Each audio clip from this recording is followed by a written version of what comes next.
Welcome back to Table Talk. I'm going to continue my interview now with Miss Rachel Killebrew on the preservation of all the beautiful things in Warren County. And Rachel, we left off with some things that we have preserved that we've worked on, and we'll pick up with that.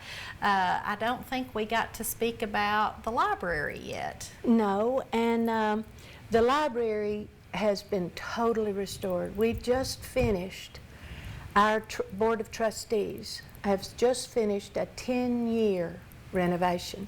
We did a plan, and each year took a major structure, because when I came back here, I was so shocked and so disheartened. When I went in the library, the upstairs had a big red cord over the stairs and said, "Danger, do not go upstairs." And all the books had been crammed into that one room.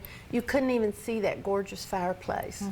And I was just so upset. So I told the board then, if you all ever decide that you want to restore this building, call me, because I want to help. And so one day they did. That's really what it takes, is people kind of, you know, pitching in and making a difference. A huge effort, and it was done. We didn't use any city or county money.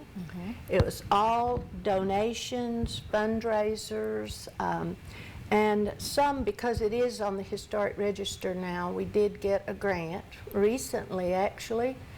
But during that 10 years, we tackled huge things like rewiring.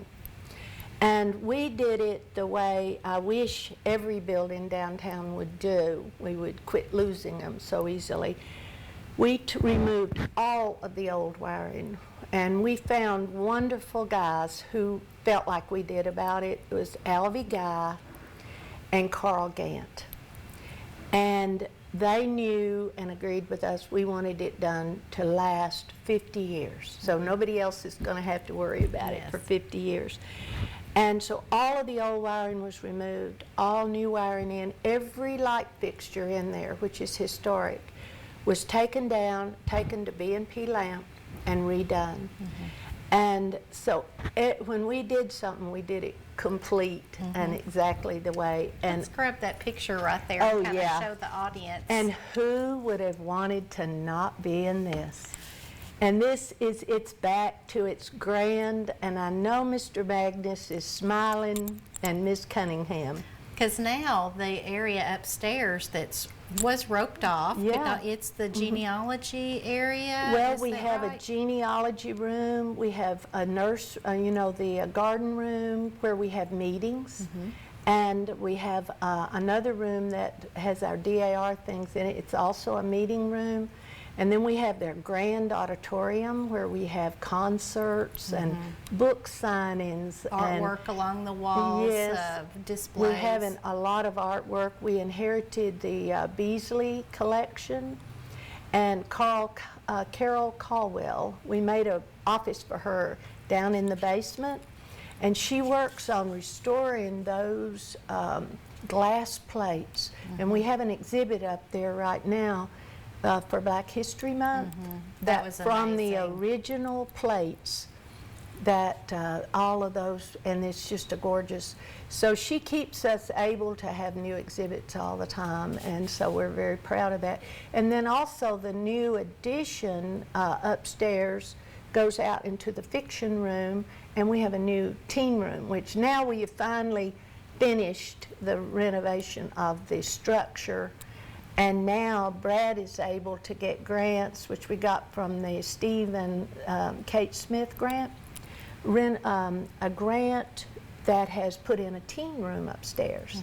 So he's now getting to do the fun stuff. But for the last 10 years, relevant, bringing the youth in to appreciate the library that's been there for so long. And the new children's room we brought from downstairs to upstairs. That was part of the renovation. And also got a Steve and Kate Smith grant. They have their own computer in there now, and all new bookshelves that are at their level. And so we're now down to the place where we can do some more fun things.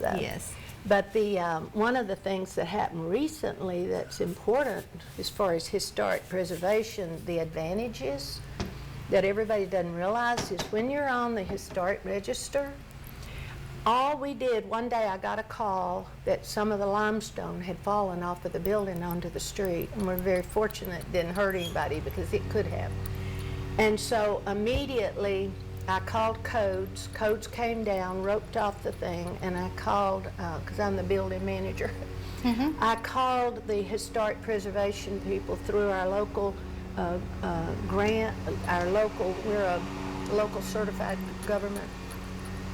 Called Dan Brown in Nashville. He said, I will have the limestone expert for the whole United States up there in the morning at 8 o'clock. Wow. And I said, that'll be great. So he brought them up. They had just finished restoring the Parthenon in Nashville. Wow, so we were fortunate to get Yes, them. and only because we were on the historic register and we were doing a renovation. We talked to them all the time about making sure our renovation is what it should be. And so they knew we wanted it done right. And so they met us up there the same day, that next morning, and continued. And they made a lot of these upper eaves had water damage and would have fallen. And they corrected everything while they were here and did it the way it was supposed to be. Some of it had been repaired incorrectly, and that was the problem. So you're better off, they said, on things like that. Don't just hire somebody locally that is not an expert in this, because you can often, like this, cause a bigger problem later on. And if you're on the historic register, you just make, and he handed me a grant and said, here's a grant, write this. Fill it and out. So we got it, we were lucky on the timing. It doesn't always happen that easy, but we got the grant to cover that. So let's talk to, just for time's sake, let's jump over to the medical clinic, because there's some exciting things going on there right now as well. Yes, oh yes, I do want to talk about that. The Presbyterian Church bought the clinic back many years ago and put their office in it on the first floor. And I'm going to reach and get some of these pamphlets here you have on it. Yeah, this is, we went through a 2-year renovation of the building. It is one of the last Art Deco buildings in Middle Tennessee that has not been messed up. So when we get all of this finished, then I will start working on getting it on the historic register. And one of the things was interesting. Of course, the first thing everybody wanted to do, and here's a picture of it, there are 88 windows. And the first thing somebody wanted to do was replace them with vinyl windows, because they were metal, they were rusty, they were, the caulking had gone, and they were ready to fall out in a lot of cases. And I go, no, please don't. If you want me on this committee, we're going to have to do this right. So I called the historic preservation people in Murfreesboro and the ones in Nashville. And they came up, looked at the building, and they told us what we needed to do. They even gave us a list of the process that had to be done to restore all the windows like they should be, so that it would enhance the building and not ruin it. And so we did everything. Alton Christian was the contractor we got, and we told him exactly what had to be done. And it took a year to redo all 88 windows, but they are gorgeous now. And we did everything in accordance to what he had said to do, because it had really not been changed a lot, so we were lucky.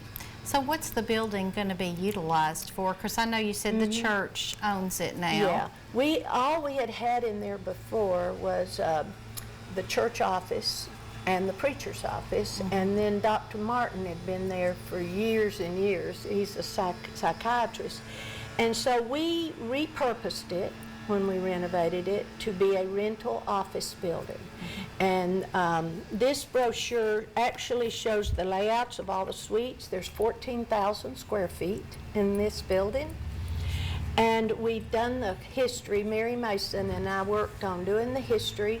And in order to keep the history alive, we have done a memorial brick walkway that people can still buy bricks.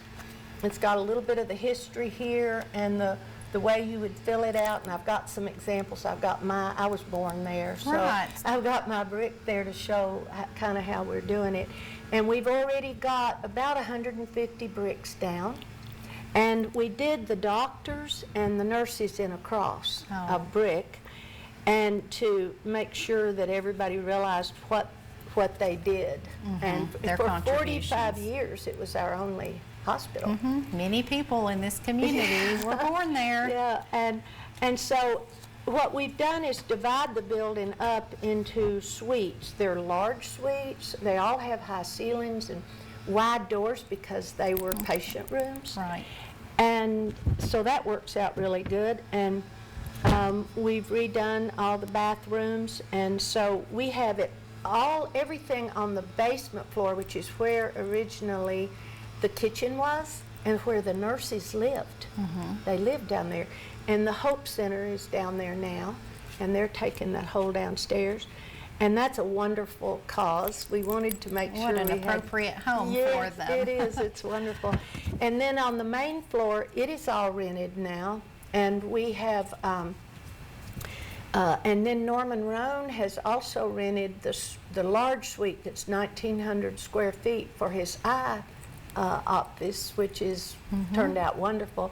And he's got his own entrance and own ramp, in case he's got patients that need that. And then we built a ramp on the side where when it was a hospital, it wasn't there, and when the ambulance would come up, they would take you up the stairs. Oh, okay. Now, there is a wonderful ramp inside, and we've saved that. It's too steep to be saying that it's handicapped, but it's great for moving furniture up and down. And I remember when nurses would push a bed up there, but today we wouldn't allow that. Yeah. Well, let's talk too about the preservation of your family home, because that's something that is lost. Many people do not have their family home anymore. Yeah. So you've done a wonderful job. Let's see if we can find that amongst our and I beautiful want to also photos mention here. her too. Phoebe. Phoebe, I said Phoebe. But Can I it's just Phoebe. say something real quick before we get to my home? When you remember when we did the Main Street program, we wanted so bad, the master plan downtown, we wanted so bad to have it like when the park opened originally in 1912, I think it was. And Hebe was in terrible shape, and that had been donated by what was the junior auxiliary then. And the fountain was gone and missing. And we found, somebody found the fountain in their barn. And then Hebe, it took 12 years to raise the money from the first time that we got the idea. And I never want our town to forget the story about Mr. McGow. He's the one that volunteered his labor because we realized it was too big a project.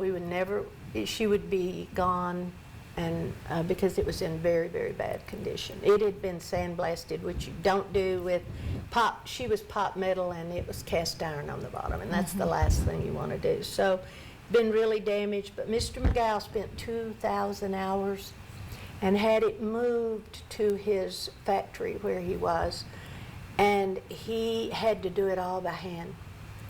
And unfortunately, he died just a few weeks before the celebration for the opening of the park. Jimmy and I took over his certificates we had prepared for him for the grand opening. But we couldn't have done it without him, and it is so gorgeous now in the park. So I wanted to mention that. Okay, so here is a beautiful rendering of your family home. Yeah, Carol Neal did this and gave it to me for my birthday. A watercolor picture of my home, and I've been through a 20-year renovation because I couldn't do a fundraiser for me. I mean, nobody really cared that I wanted to do this, but I was determined. And so it took me 20 years, lots of loans. I would go to the bank and they'd go, "Oh no, not again." But pay that one off and go get another one. Yeah, but there was so much. It was in terrible shape, and I almost didn't even tackle it, but I wanted to do it right. So I just took it slow, and I found when Alvy Guy and Carl Gant finished rewiring the library, I said, don't make any plans to go anywhere else but my home, because I want y'all to do the same thing. Every switch in the library has which box and which circuit. You never have to go and holler to somebody in the basement. I mean, they are meticulous. And I said, I want all that old wiring taken out. I want it all new. I want all my light fixtures redone, just like we did the library. So that was a whole year of doing just that. And then was another whole year doing the ceilings. The ceilings had 17 layers of wallpaper on them. Oh, wow. And the roof had leaked, and so there was layers of brown paper coming down. Right. And I mean, it was really a sad condition. I didn't take pictures because it was so bad. I kind of wish I had, but so it's taken a long time, but it is restored, and in every room I can say, would my mama like that? And she would. I and think that's we've got a picture here of your I mother. have her hanging in the room that I think she would like the most. It has roses on the wallpaper, and so Well, that's one of the beautiful homes coming into downtown. When I was a little girl, that was a special street to go down, all the beautiful homes lining the area, and we always, thought, oh, we wish we lived there, and that's so great to preserve those, because some of the old ones may be gone, but they're still special. The ones that are there are still special to all of us. And one of the reasons I wanted to make sure I finished this, because I'm 75 now, and I thought, if I get it in real good shape, nobody will want to tear it down. They'll want to just make it better. So hopefully, whoever has it next, I hope they know that I'm watching. You could come back and maybe haunt them if they don't do things appropriately. Well, thank you so much for your time, Rachel. You have given so much to our community, and we appreciate that so much. If it weren't for you, I know we would have lost many many beloved places in our community. So just want to remind you guys to take a beautiful walk downtown, appreciate all the great structures that we have left, and we just appreciate those so much. We've had a wonderful talk today with Rachel on Table Talk. We'll certainly have her again, because she is a great wealth of information about our community. Come back next week and we'll have more up next on Table Talk.